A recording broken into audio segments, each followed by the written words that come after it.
हाँ, नमस्कार साथियों। मैं श्रवण राज आपके अपने यूजीसी नेट जेआरएफ के लिए डेडिकेटेड संस्थान जोश नेट जेआरएफ पे स्वागत करता हूँ। साथियों, आपको पता है कि हम लोग अभी हिंदी साहित्य के इतिहास आचार्य रामचंद्र शुक्ल की लाइन बाय लाइन और बहुत ही अच्छे तरीके से रीति काल के कक्षा में हैं। हम लोग अभी देख रहे हैं रीति ग्रंथकार कवि को। रीति ग्रंथकार कवि को देख रहे हैं। इस देखने के लिए आपको पता होगा केशव बिहारी घनानंद पद्माकर, मतीराम भूषण आदि कवियों को जो भी हैं उनको हम देख रहे हैं। इसमें से हम लोगों ने 2 लेक्चर ऑलरेडी कंप्लीट कर लिया है। ये तीसरे आज लेक्चर की शुरुआत हुई है रीतिकाल के लिए। आपको मैं बता दूं कि खास तौर पे आदिकाल और भक्तिकाल दोनों के पूर्णतः समाप्त हो चुका है। उनका अलग अलग प्लेलिस्ट बन चुका है, आप जाकर के उसको देख सकते हैं। दूसरी बात, शुक्ल के जब हम कोर्सेस में जाएंगे तो शुक्ल बैच आपको मिलेगा। शुक्ल बैच में वो तमाम वो क्लासेज एक जगह एकत्रित मिल जाएगा जिसका आपको ज़रूरत है शुक्ल के पूरे कंप्लीट बैच के लिए। ठीक है, जब आप आगे बढ़ते हैं तो आपको जब प्लेलिस्ट पे जाएंगे तो हिंदी साहित्य के इतिहास आचार्य रामचंद्र शुक्ल की संपूर्ण निचोड़ का पहला लेक्चर यही भूमिका और काल विभाजन के साथ स्टार्ट होता है।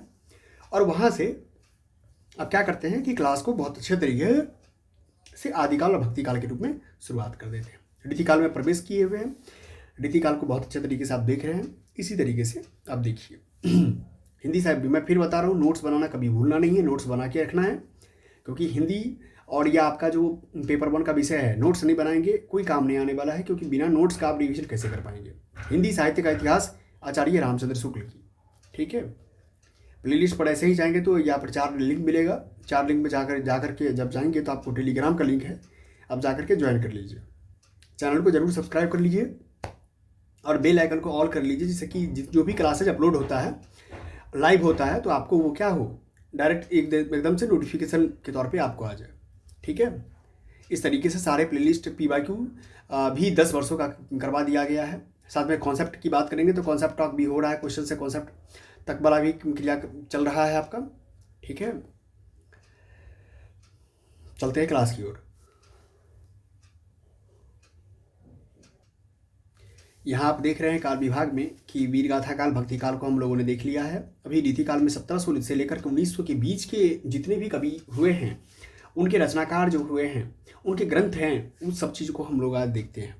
ठीक है, अब यहाँ देख रहे हैं कि 1700 से 1900 के बीच में रीतिकाल को रीति ग्रंथकार कवि के तौर पे हम लोग देख रहे हैं। चिंतामणि त्रिपाठी से हम लोगों ने शुरुआत किया था। ठीक है, आज हम लोग पढ़ेंगे कि के बारे में, श्रीधर या मुरलीधर के बारे में। ठीक है, ये देखिए, ये प्रयाग के रहने वाले ब्राह्मण थे। संवत 1737 के लगभग उत्पन्न हुए थे। ठीक है, यद्यपि अभी तक इनका जो है जंगनामा ही प्रकाशित हुआ है, यानी एक ही पुस्तक के बारे में बताया जा रहा है कि जंगनामा किनका है, श्रीधर या मुरलीधर का। उसमें फर्रुखसियर और जहांदार के युद्ध का वर्णन है। पर स्वर्गीय बाबू राधाकृष्ण दास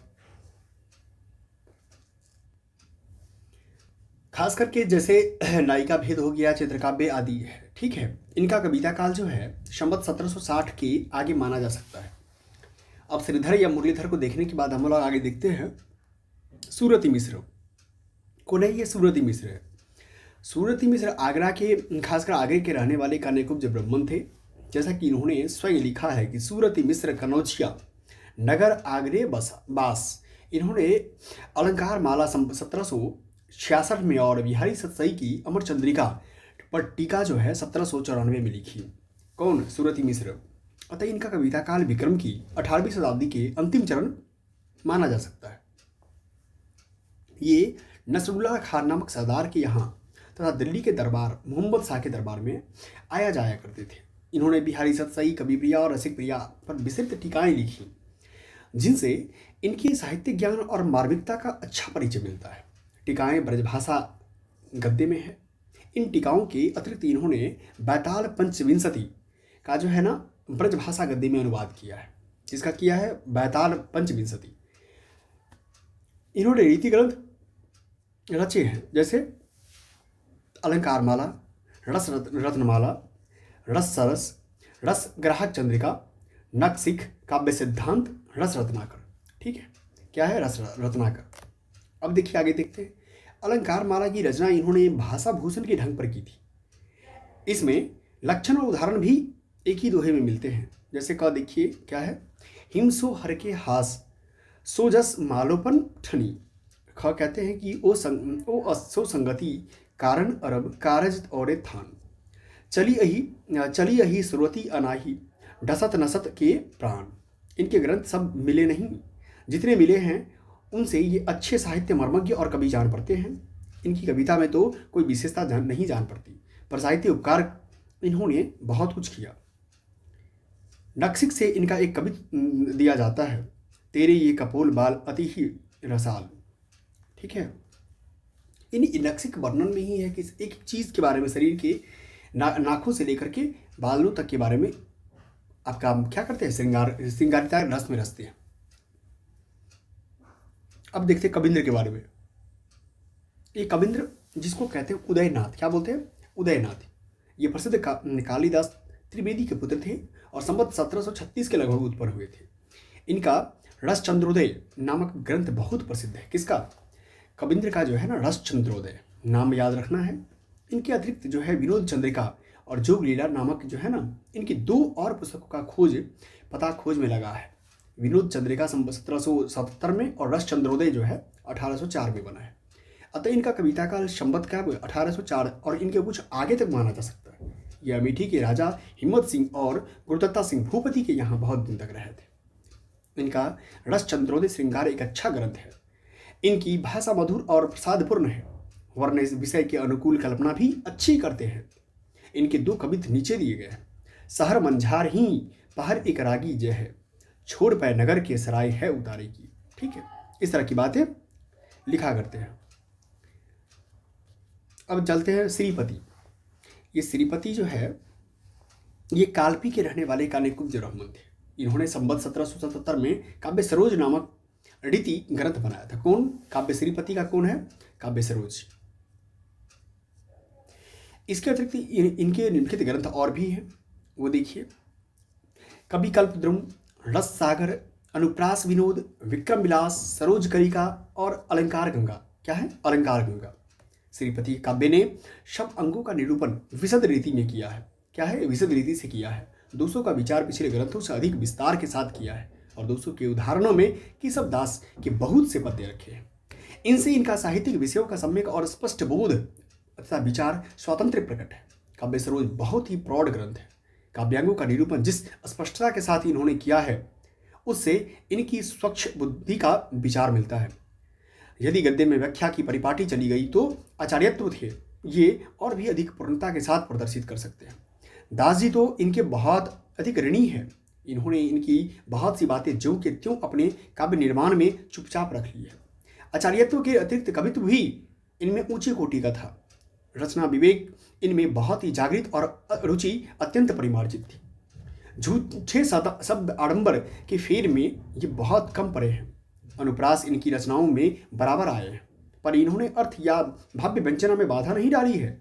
अधिकतर अनुप्रास रासानुकूल वर्ण विन्यास के रूप में आकर भाषा में कहीं ओज कहीं माधुर्य घटित करते पाए जाते हैं।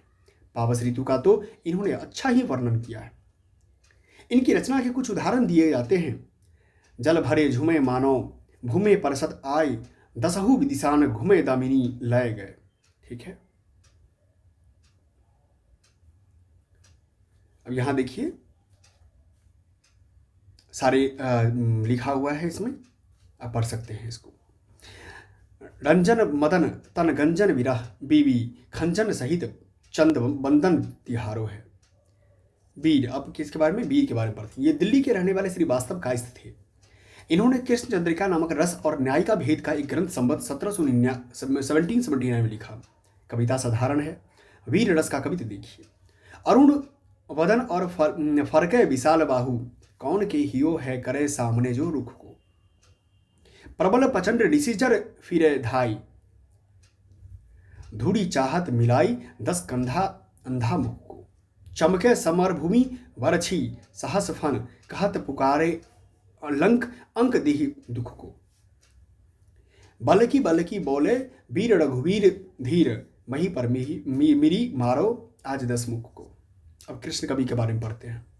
कृष्ण कवि ये माथुर चौबे थे। बिहारी के पुत्र प्रसिद्ध है। इन्होंने बिहारी के आश्रयदाता महाराज जयसिंह के मंत्री राजा आयामल्ल की आज्ञा से बिहारी सतसई की जो टीका की उसमें महाराज के लिए वर्तमान काली क्रिया का प्रयोग किया है, उनकी प्रशंसा भी की है। अतः यह निश्चित है कि यह टीका जयसिंह के जीवन काल में बनी है। महाराज जयसिंह संवत 1799 तक वर्तमान थे, ठीक है। अतः यह टीका संवत 1785 से लेकर 1790 के बीच की होगी। इस टीका में कृष्ण ने दोहों के भाव बलवित करने के लिए सवैये लगाए हैं और वार्तिक में काव्यांग स्पष्ट हुए हैं। अब काव्यांग जब स्फुट हुआ है तो काव्यांग इन्होंने अच्छी तरह दिखाए हैं। वे इस टीका के प्रधान अंग इसी से ये रीतिकाल की प्रवृत्ति कवियों के बीच ही रखे गए हैं। इसी भाषा सरल और चलती है, अनुप्रास आदि की ओर बहुत कम झुकी है। दोहों पर जो सवैये इन्होंने लगाए हैं उनसे इनकी सहृदयता, रचना कौशल, भाषा पर अधिकार अच्छी तरह प्रमाणित होता है। इनके दो सवैये देखिए, शीश मुकुट कटिकाछनी कर मुरली उर्माल, यही बनिक मो मन सदा बसो बिहारी लाल। क्या है? बसो बिहारी लाल, ठीक है। इस तरह की बात यहाँ पर ये लिखे हुए हैं, आप इनको पढ़ सकते हैं। अब हम आगे चलते हैं। रसिक सुमति। रसिक सुमति ईश्वरदास के पुत्र थे, संवत 1785 में वर्तमान थे। इन्होंने अलंकार चंद्रोदय नामक एक अलंकार ग्रंथ कुबेलानंद के आधार पर दोहों में बनाया। पदय रचना साधारणतः अच्छी है। प्रतनी का लक्षण और उदाहरण एक ही दोहे में देखिए। रसिक सुमति लिखा है, प्रतनीक अरिसो न बस अरि ही तु ही दुख दे, रवि सो चले न कंच की दीपति शशि हरि ले। ठीक है। अब चलते गंजन। ये काशी के रहने वाले गुजराती ब्राह्मण थे। कौन? गंजन। इन्होंने संवत 1786 में कमरुद्दीन खां हुलास नामक श्रृंगार रस का एक ग्रंथ बनाया, जिसमें भावभेद रसभेद के साथ षट ऋतु का विस्तृत वर्णन किया है। इस ग्रंथ में इन्होंने अपना पूरा वंश परिचय दिया है। अपने प्रपितामह मुकुट राय के कवित्व की प्रशंसा की है। कमरुद्दीन खां दिल्ली के बादशाह के वजीर थे, भाषा का वे एक अच्छे प्रेमी थे। इनकी प्रशंसा घनचंद ने खूब जी खोल कर की है, जिस जान पड़ता है कि उनके द्वारा कवि का बड़ा अच्छा सम्मान हुआ था। उपर्युक्त ग्रंथ एक अमीर को खुश करने के लिए लिखा गया है। इस ऋतु वर्णन के अंतर्गत उसमें अमीरी, शौक और आराम के बहुत से सामान गिनाए गए हैं। इस बात में ये ग्वाल कवि से मिलते जुलते हैं। इस पुस्तक में रची भावुकता और प्रकृति रंजन की शक्ति बहुत अल्प है। भाषा की शिष्ट और प्रांजल नहीं एक कवित्व के नीचे दिया जाता है। देखिए, मीना के महल जरवाफ दर पर्दा है, हलबी फनूसन में रोशनी चिराग की। अब देखिए क्या क्या, गुलू गुली गिरम गरक अब पग होत, जहां बिछी मसनद लालन की दाम की। गंजन कवि कहते हैं। अब आगे चलते हैं। आगे है अली मुहीम खां प्रीतम। क्या है? अली मुहीम खां प्रीतम। ये आगरे के रहने वाले थे। इन्होंने संवत 1787 में खटमल वाइसी नाम की हास्य रस की एक पुस्तक लिखी। इस प्रकरण के आरंभ में कहा गया है कि रीतिकाल में प्रधानता श्रृंगार रस की रही। यद्यपि वीर रस लेकर भी रीति ग्रंथ रचे गए, पर किसी और रस को अकेला लेकर मैदान में कोई नहीं उतरा था। यह हौसले का काम हजरत अली मुहीम खां साहिब ने कर दिखाया। इस ग्रंथ का साहित्यिक महत्व कई पक्षों में दिखाई पड़ता है। हास्य अवलंबन प्रधान रस है। अवलंबन मात्र का वर्णन ही इस रस में पर्याप्त होता है। इस बात का स्मरण रखते हुए जब हम अपने साहित्य क्षेत्र में हास्य के अवलंबनों की परंपरा की जांच करते हैं, तब इस प्रकार की बंधी रूढ़ी सी पाते हैं। संस्कृत के नाटकों में खाऊपन और पेट की दिलगी बहुत कुछ बंधी सी चली आई। भाषा साहित्य में कंजूसों की बारी आई। अधिकतर यही हास्य रस के अवलंबन रहे। खां साहब ने शिष्ट हास्य का एक बहुत अच्छा मैदान दिखाया। इन्होंने हास्य रस के लिए खटमल को पकड़ा, जिस पर यह संस्कृत उक्ति प्रसिद्ध है। कमला कमले सेते हरस सेते हिमालय, क्षीराब्धो च हरिश सेते मन्ने मतकुंड संख्या। इनका हास्य गंभीर हास्य है। क्षुद्र और महत्व के अभेद की रचना भावना उसके भीतर कहीं छिपी हुई है। इन सब बातों के विचार से हम खां साहब और प्रीतम जी को एक उत्तम श्रेणी का क्या करते हैं, पथ प्रदर्शक कवि मानते हैं। इनका और कोई ग्रंथ नहीं मिलता, न सही इनकी खटमली बाईसी ही बहुत काल तक इनका स्मरण बनाए रखने के लिए काफ़ी है। खटमल बाईसी के दो कविता देखिए। जगत के कारण करण चारों वेदन की कमल में बसे वह सुजान ज्ञान धारी के। अब चलते हैं आगे भिखारी दास के पास। कहाँ चलते हैं? भिखारी दास, जिसको दास बोलते हैं। ये प्रतापगढ़ अवध के पास ट्योगा गांव के रहने वाले श्री वास्तव का थे। इन्होंने अपना वंश परिचय पूरा दिया है। इनके पिता कृपाल दास, पितामह वीर भानु, प्रपिता राय रामदास और वृद्ध प्रपितामह राय नरोत्तम दास थे। दास जी के पुत्र जो है अवधूष लाल और पौत्र गौरी शंकर थे, जिनके अपुत्र मर जाने से वंश परंपरा खंडित हो गई। दास जी ने कि इतने ग्रंथों का पता लग चुका है।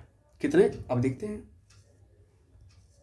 रस सारांश, छंदावरण पिंगल, काव्य निर्णय, श्रृंगार निर्णय, नाम प्रकाश कोश, विष्णु पुराण भाषा, दोहे में चौपाई में है। छंद प्रकाश, शतंज शतिका, अमर प्रकाश, संस्कृत अमरकोश भाषा पद में है।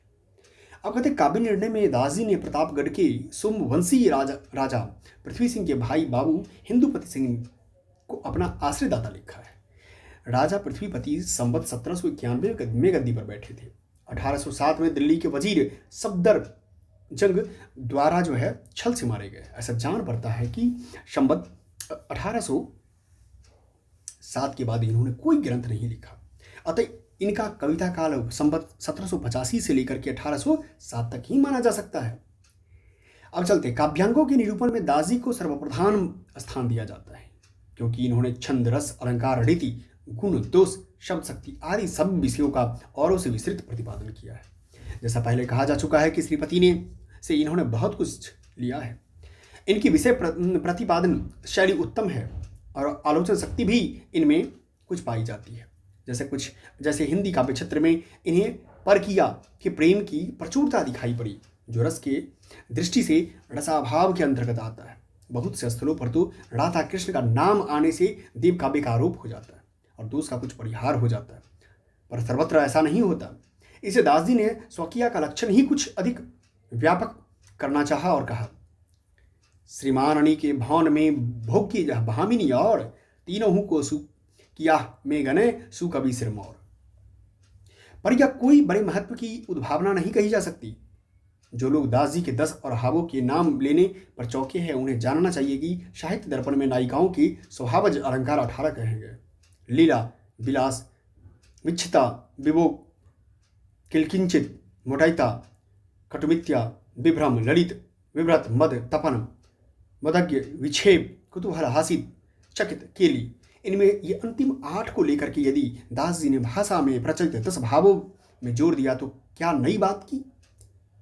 यह चौकनातब तक बना रहेगा जब तक हिंदी में संस्कृत के मुख्य सिद्धांत ग्रंथों में के सब विषयों का यथावत समावेश न हो जाएगा और साहित्य शास्त्र का सम्यक अध्ययन न होगा।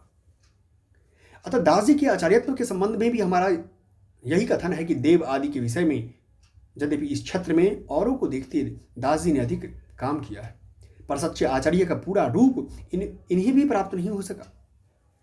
परिस्थिति से भी लाचार थे। इनके लक्षण की व्याख्या के बिना अपर्याप्त और कहीं कहीं भ्रामक और उदाहरण भी कुछ स्थलों पर अशुद्ध है।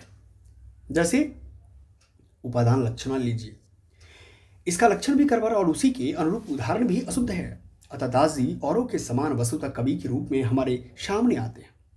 दास जी ने साहित्यिक और परिमार्जिक भाषा का व्यवहार किया।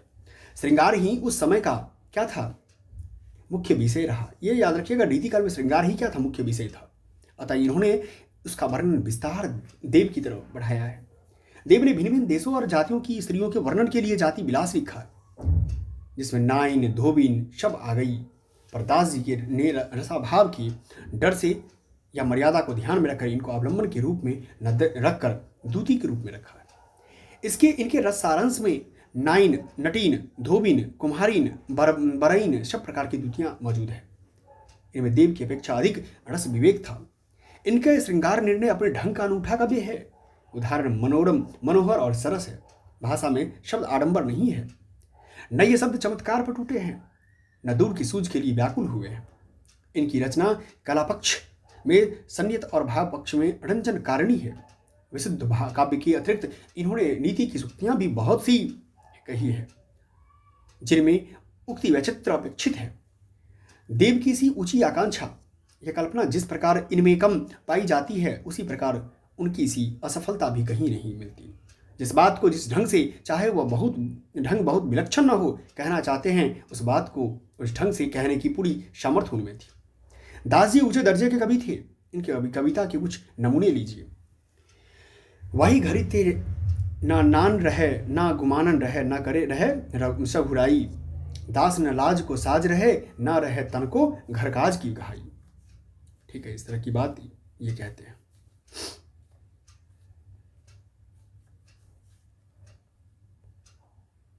अब हम चलते हैं कहाँ, भूपति, जिसको कहते हैं राज गुरुदत्ता सिंह। क्या बोलते हैं? राज गुरुदत्ता सिंह। ये अमेठी के राजा थे। इन्होंने संवत 1791 में श्रृंगार के दोहों की एक सतसई बनाई। उदयनाथ कविंद्र इनके यहाँ बहुत दिनों तक रहे। ये महाशय जैसे सहृदय और काव्य मर्मज्ञ थे, वैसे ही कवियों का आदर सम्मान करने वाले थे। क्षत्रियों की वीरता भी इनमें पूरी थी। एक बार अवध के नवाब सदाता खां से ये बिगड़ खड़े हुए। शहादत खां ने जब इनकी गढ़ी घेरी, तब ये बाहर शहादत खां के सामने ही बहुत को मार काट कर गिराते हुए जंगल की ओर निकल गए। इनका उल्लेख कविंद्र ने इस प्रकार किया है। समर अमेठी के सरीस गुरुदत्ता सिंह, सादत की सेना समरसेन शोभानी है। ठीक है। सतसई के अतिरिक्त भूपति जी ने कंठाभूषण और रस रत्नाकर नाम के 2 रीति ग्रंथ भी लिखे, जो कहीं देखे नहीं गए हैं। शायद अमेठी में हो। सतसई के दोहे दिए जाते हैं। घूंघट पटकी आर दय हसती जबे वादार, शशि मंडल ते कढ़दी छनी, जनु पीयूष की धार। अब चलते हैं कहा, तोषनिधि। तोषनिधि प्रसिद्ध कवि हुए। ये श्रृंगवेरपुर सिंगरौर जिला इलाहाबाद के रहने वाले चतुर्भुज शुक्ल के पुत्र थे। इन्होंने संवत 1791 में सुधा निधि नामक एक अच्छा सा क्या किया, बड़ा ग्रंथ रसभेद और भाववेद का बनाया। खोज में इनकी 2 पुस्तकें और मिली है, विनय शतक और नक्सिक। तोष जी ने काव्यांगों के बहुत अच्छे लक्षण और सरस उदाहरण दिए हैं। उठाई हुई कल्पना का अच्छा निर्वाह हुआ है। भाषा स्वाभाविक प्रवाह के साथ आगे बढ़ती है। तोष जी एक बड़े ही सहृदय और निपुण कवि थे। भावों का विधान सघन होने पर भी कहीं उलझा नहीं है। बिहारी के समान इन्होंने भी कहीं कहीं ऊहात्मक अयुक्ति की है। कविता के कुछ नमूने दिए जाते हैं। ठीक है। भूषण भूषित दूषणहीन, प्रवीण महारसमय छवि छाई, पूरी अनेक पदार्थ जे तेज ही में परमारथ स्वारथ पाई। ठीक है। अब कहाँ चलते हैं? अब चलते हैं दलपति राय और बंशीधर दलपति राय। दलपति राय और बंशीधर दलपति राय, ये महाजन और बंशीधर ब्राह्मण थे। बंशीधार ब्राह्मण थे। ये दोनों अहमदाबाद गुजरात के रहने वाले थे। इन लोगों ने संवत 1792 में उदयपुर के महाराणा जगत सिंह के नाम पर अलंकार रत्नाकर नामक ग्रंथ बनाया।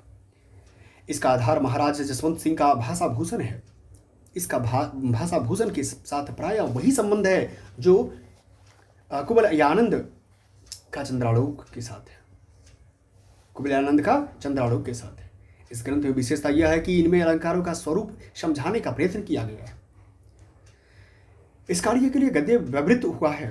रीतिकाल के भीतर व्याख्या के लिए कभी कभी गद्य का उपयोग कुछ ग्रंथकारों की सम्यक निरूपण की उत्कंठा सूचित करता है। इस उत्कंठा के साथ ही साथ गद्य की उन्नति की आकांक्षा का सूत्रपात समझना चाहिए, जो सैकड़ों वर्ष बाद पूरी हुई। अलंकार रत्नाकर के में उदाहरणों का अलंकार घटाकर बताए गए हैं और उदाहरण दूसरे अच्छे कवियों के भी बहुत से हैं। इसे यह अध्ययन के लिए बहुत उपयोगी है। दंडी आदि कई संस्कृत आचार्यों के उदाहरण भी लिए गए हैं। हिंदी कवियों की लंबी नामावली ऐतिहासिक खोज में बहुत उपयोगी है। कभी भी ये अच्छे लोग अच्छे थे। पद्य रचना की निपुणता के अतिरिक्त इनमें भावुकता और बुद्धि व्यापक दोनों है। इनका एक कवित नीचे दिया गया है। अरुण हरोल नभ मंडन मकूल मुलुक पर, चढ़ियो अक चकबे की तानी के किरीन कौर। ठीक है।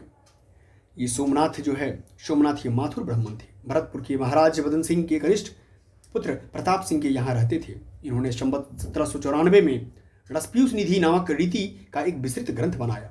जिसमें पिंगल, काव्य लक्षण, प्रयोजन, भेद, शब्द शक्ति, ध्वनि, भाव, रस, रीति, गुण, दोष इत्यादि सब विषयों का निरूपण है। यह दास जी के काव्य निर्णय से बड़ा ग्रंथ है। काव्यांग निरूपण में ये श्रीपति और दास के समान ही है। विषय को स्पष्ट करने की प्रणाली इनकी बहुत अच्छी है। विषय निरूपण के अतिरिक्त कवि कर्म में भी सफल हुए हैं। कविता में ये अपना उपनाम शशिनाथ भी रखते हैं। इनमें भावुकता और सहृदयता पूरी थी। इससे इनकी भाषा में कृत्रिमता नहीं आने पाई। इनकी एक अनुक्ति कल्पना की मार्मिकता और प्रसादपूर्ण व्यंग्य के कारण बहुत प्रसिद्ध है। सघन और पेचीले मजमून गांठने के फेर में न पड़ने के कारण इनकी कविता जो को साधारण समझना सहृदयता के सर्वथा विरुद्ध है। रसपीयूष निधि के अतिरिक्त खोज के इनके 3 और ग्रंथ मिला है। पहला नाम है कृष्ण लीलावती पंचाध्याय, 1800 में लिखी गई है। सुजान विलास सिंहासन बतीसी जो पद्य में है 1807 में लिखी गई है। माधव विनोद नाटक जो 1809 में लिखी गई। उक्त ग्रंथों के निर्माण काल की ओर ध्यान देने से इनका कविता काल 1790 से लेकर 1810 तक ठहरता है। रीति ग्रंथ और मुक्तक रचना के सिवा इस शतकवि ने प्रबंध काव्य की ओर भी ध्यान दिया। सिंहासन बतीसी के अनुवाद को यदि हम काव्य न माने तो कम से कम पद्य प्रबंध अवश्य ही कहना पड़ेगा। माधव विनोद नाटक शायद मालती माधव के आधार पर लिखा हुआ प्रेम प्रबंध है। पहले कहा जा चुका है कि कल्पित कथा लिखने की प्रथा हिंदी के कवियों में प्रायः नहीं के बराबर रही। जहांगीर के समय में संवत 1673 में बना पुहकर कवि का रस रत्न अब तक नाम लेने योग्य कल्पित प्रबंध काव्य था। अतः सोमनाथ जी का यह प्रयत्न उनके दृष्टि विस्तार का परिचायक है। सीधे सोमनाथ जी के कुछ कविताएं दी जाती है। दिसी विदिशन ते उमरी मढ़ी लीनो नभ छारी दिने धुरवा जवा से जूथ जरी गए। ठीक है।